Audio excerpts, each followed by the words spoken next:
जय हिंद विद्यार्थियों, मैं अनुज कौशिक आज आपका फिर स्वागत करता हूं आपके अपने YouTube चैनल पराक्रम ग्रेड एम में। तो जैसा कि आप जानते हैं हमारी सीरीज चल रही है जीके का भंडारा, और ये जीके का भंडारा प्रतिदिन लगता है और आपको यहाँ पर प्रतिदिन प्रसाद वितरित किया जाता है। आप जानते ही हैं कि हमारा जीके का भंडारा ये पूर्ण रूप से समर्पित है आपके जीएस क्वेश्चन पेपर के लिए। तो इसी तरीके की जीएस रिवीजन सीरीज के लिए या जीएस के भंडारे के लिए आप हमारा चैनल अभी तक आपने सब्सक्राइब नहीं किया है तो सब्सक्राइब कर सकते हैं, फ्रेंड्स में शेयर कर सकते हैं, ताकि हमारा ये पराक्रम कोचिंग का परिवार और फले फूले। तो इसी तरीके से अच्छी कामना के साथ ज़्यादा टाइम वेस्ट ना करते हुए अपने क्वेश्चन को हिट करेंगे। और जैसा आप पता है आपको कि भाई हम 15 से 20 मिनट में ऐसे टॉप 10 क्वेश्चन निपटाते हैं जो पिछले पेपर में आ चुके हैं या आने की पूरी संभावना है। बिना किसी रट्टाफिकेशन के हम यहाँ पर आपके फैक्ट को कॉन्सेप्ट के साथ क्लियर करेंगे। मैं यहाँ पर आपको कोई चीज़ रटवाता नहीं हूँ। सबसे बेनिफिट तो आपका यही मिलता है कि कोई चीज़ हम यहाँ पर रट कर याद नहीं करते। सब चीज़ें जितनी भी याद करनी है किससे करेंगे, समझ के करेंगे और बेहतरीन तरीके से। तो एक आप अपना एक काम कीजिए कि आप क्या कर लें, कॉपी पेंसिल को उठा लीजिए, क्योंकि यही एक स्टूडेंट्स के क्या होते हैं, शस्त्र और अस्त्र होते हैं। तो शस्त्र अस्त्र के बिना युद्ध लड़ना नामुमकिन है। तो शस्त्र और अस्त्र, कॉपी और पेंसिल हमेशा तैयार रखें अपना पढ़ने के लिए। तो चलते हैं अपने क्वेश्चन नंबर 1 की ओर। किस वर्ष भारतीय राज्यों का भाषा के आधार पर पुनर्गठन किया गया? तो ये क्वेश्चन बहुत इंपॉर्टेंट है और कई बार पूछा जा चुका है। इसकी आपको जानकारी हम दें तो सबसे पहली बात तो हम इसका डायरेक्ट आंसर कर देते हैं कि राज्य पुनर्गठन आयोग या अधिनियम कह सकते हैं, अधिनियम। ये जुलाई कब हुआ? जुलाई 1956 में क्या हुआ, पारित हुआ। और इसी के ही आधार पर क्या हुआ, राज्यों का भाषा के आधार पर पुनर्गठन हुआ। छोटी सी बात हम जान लें कि इसकी नींव कहाँ से पड़ी। तो जब हमारा देश आज़ाद हो गया तो आज़ाद होने के साथ साथ देशवासियों ने मांग उठाई, या यूं कहें कि एक तरीके की भाषा वाले क्षेत्र में ये सबसे ज़्यादा मांग उठी कि हमारा जो राज्य है वह भाषा के आधार पर पुनर्गठित होना चाहिए। तो सबसे जो पहले मांग उठी, ये मांग उठी आंध्र प्रदेश में, यानी तमिल भाषी क्षेत्र में, जो आज का हमारा आंध्र प्रदेश है। तमिल भाषी क्षेत्र में इसमें सबसे ज़्यादा मांग उठी। और मांग उठने के साथ साथ ही वहाँ पर आंदोलन छिड़ा। जब आंदोलन छिड़ा तो इस आंदोलन की जो नेतृत्व करता थे वे थे पोट्टी श्री रामुल्लु। नाम याद कर लीजिए, इंपॉर्टेंट नाम है। पोट्टी श्री रामुल्लु के नेतृत्व में भाषीय जो है आंदोलन छिड़ा और इन्होंने आमरण अनशन किया। 58 दिन तक इन्होंने क्या किया, आमरण अनशन किया। लेकिन 58 दिन जैसे इन्हें पूरे हुए तो 15 दिसंबर 1952 में इनकी क्या हो गई, मृत्यु हो गई। और ये क्या हो गए, स्वर्गवासी हो गए।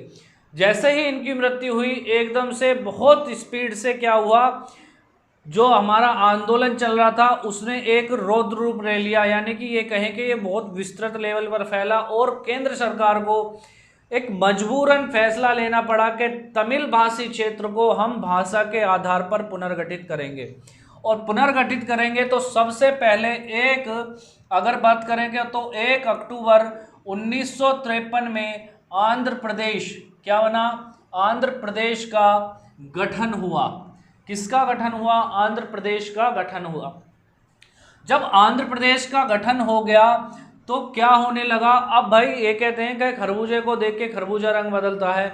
उधर पंजाबी कहने लगे कि हमें अलग राज्य चाहिए, क्या नाम है, जो है रहने के लिए भाषा के आधार पर। तो इधर क्या नाम है, मराठी लोग कहने लगे। तो इस तरीके की बहुत सारी क्या होने लगी, आंदोलन होने लगे। तो इसी की ही तर्ज पर केंद्र सरकार को एक आयोग बनाना पड़ा, जिसका नाम था राज्य पुनर्गठन आयोग। देखिए कितना बिल्कुल हम कहानी की तरह पढ़ते चलेंगे। राज्य पुनर्गठन आयोग बनाया गया और ये आयोग जो बना ये 1952 में ही आयोग बना और 1952 में आयोग बनने के बाद ये आयोग की अध्यक्षता कर रहे थे, इसकी जो अध्यक्ष थे वो थे फजल अली। फजल अली क्या नाम था उनका? फजल अली इनकी अध्यक्षता कर रहे थे राज्य पुनर्गठन आयोग की। दो नाम और इंपॉर्टेंट हैं, उनका नाम यहां पर हो जाएगा। एक का नाम था हृदय नाथ कुंजरू, हृदय नाथ कुंजरू। अगर दूसरे का नाम हम याद कर लें तो वो हो जाएंगे के एम पडिक्कर, के एम पडिक्कर। तो इन तीन सदस्यों ने मिलकर यह फैसला लिया कि भाई आखिर किसके आधार पर क्या है राज्यों का पुनर्गठन होना चाहिए। तो राज्य का पुनर्गठन इन्होंने इस तर्ज पर तो स्वीकार नहीं किया कि एक भाषा और एक राज्य, क्योंकि हमारे देश में अलग अलग बोले जाने वाली क्या है भाषाएं हैं।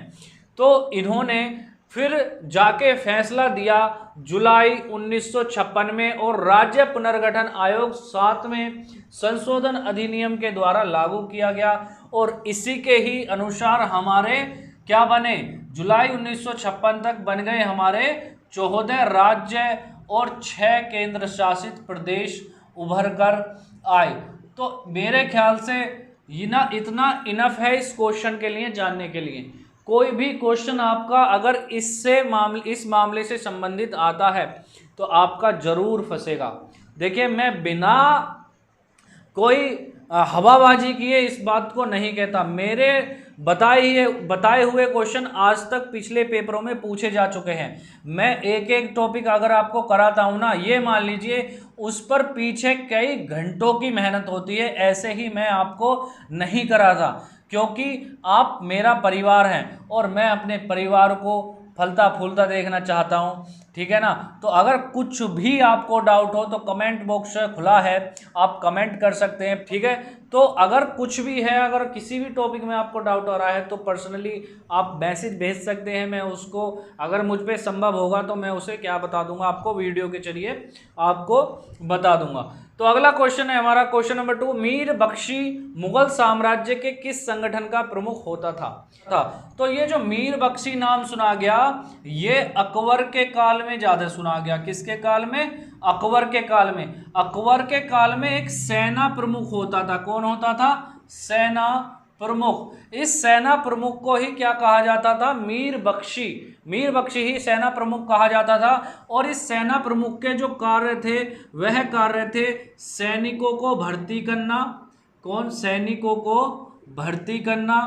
और अगर हम बताएं वेतन वितरण करना, वेतन वितरण का कार्य। और हम कहें कि घोड़ों को दागने की प्रक्रिया, घोड़ों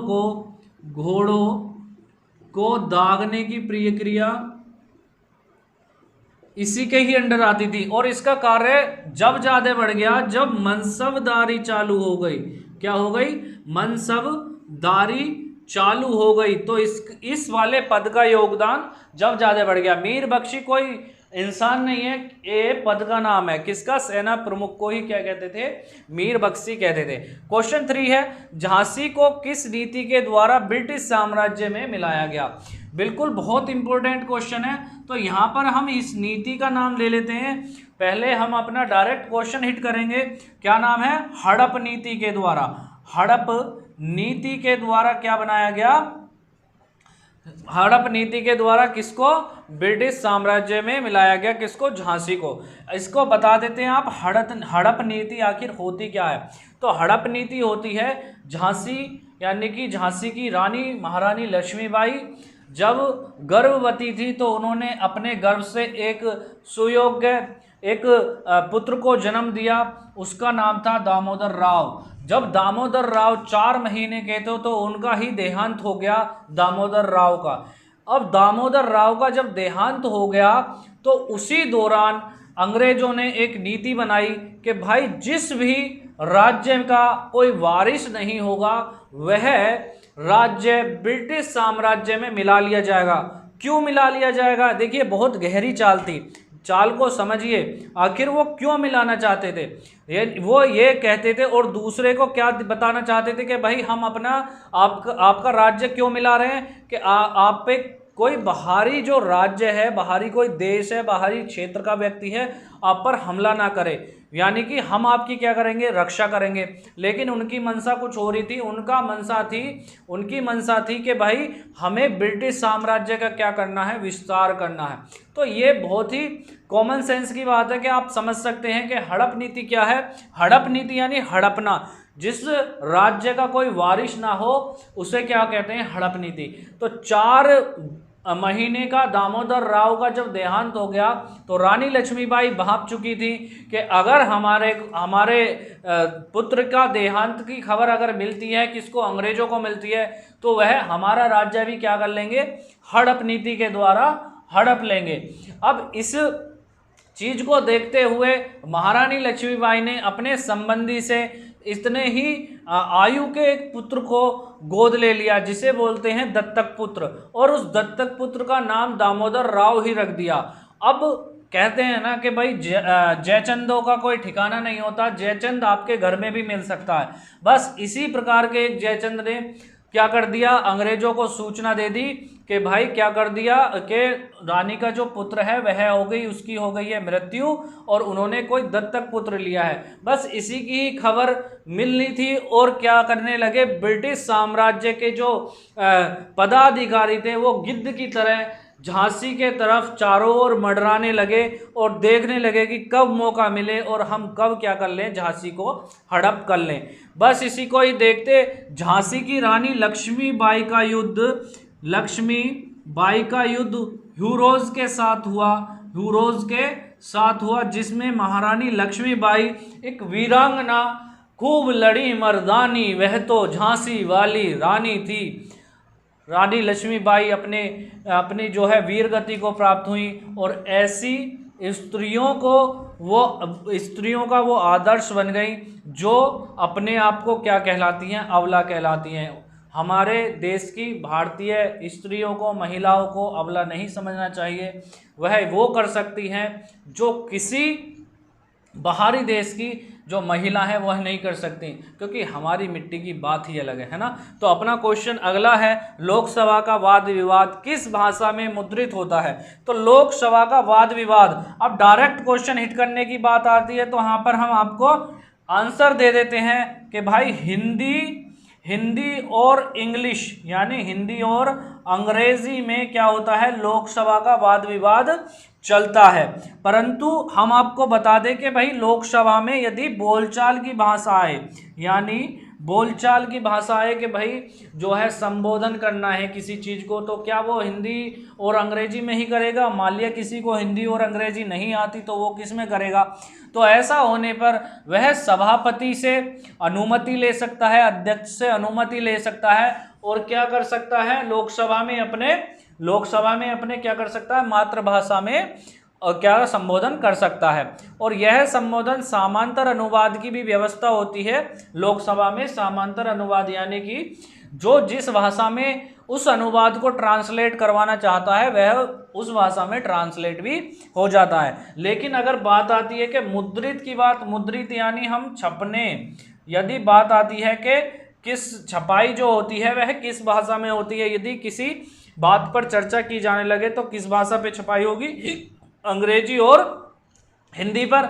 अगला क्वेश्चन है, न्यूजीलैंड के निवासियों को किस नाम से जाना जाता है?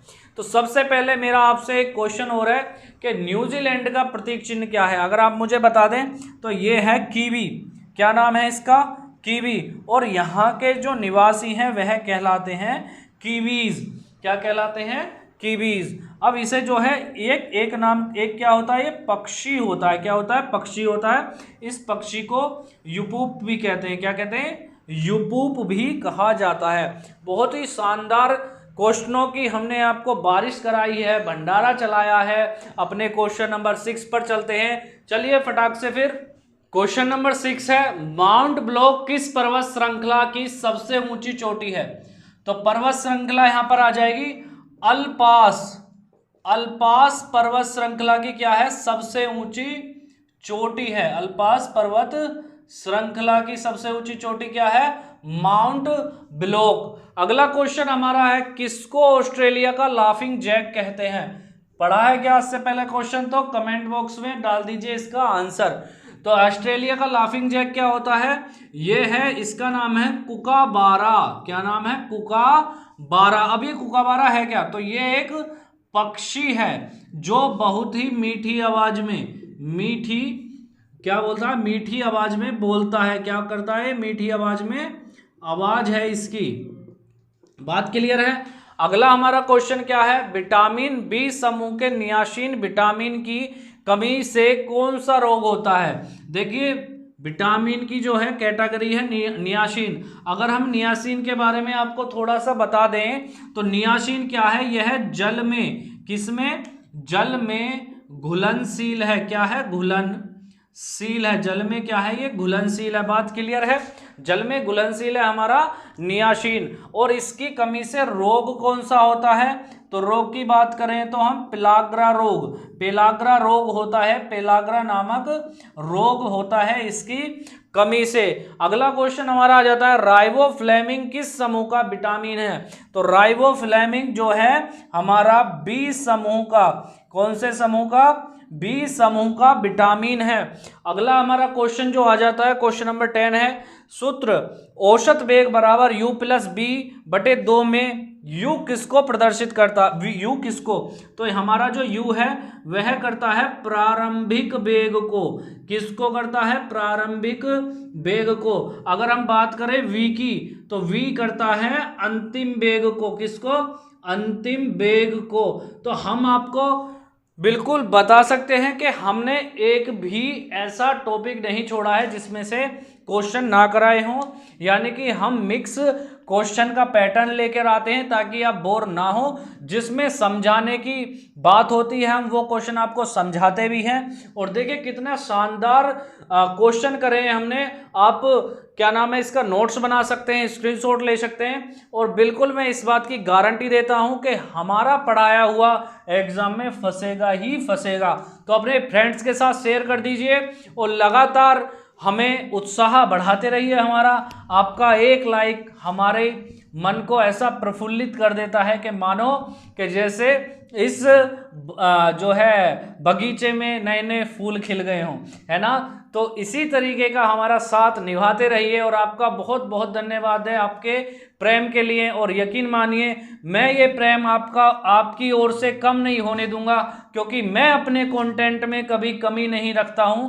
आपको सफलता के लिए, निश्चित सफलता के लिए हमारा पराक्रम कोचिंग जरूर ज्वाइन करना चाहिए। और आप देखेंगे कि आपके 6 से 7 महीने में आपके जीएस का स्तर कितना सुधर गया है। तो बिल्कुल आज के लिए इजाजत चाहेंगे, फिर कल मिलते हैं नए जीएस के भंडारे के साथ, नए नए पकवानों के साथ। जय हिंद, जय भारत।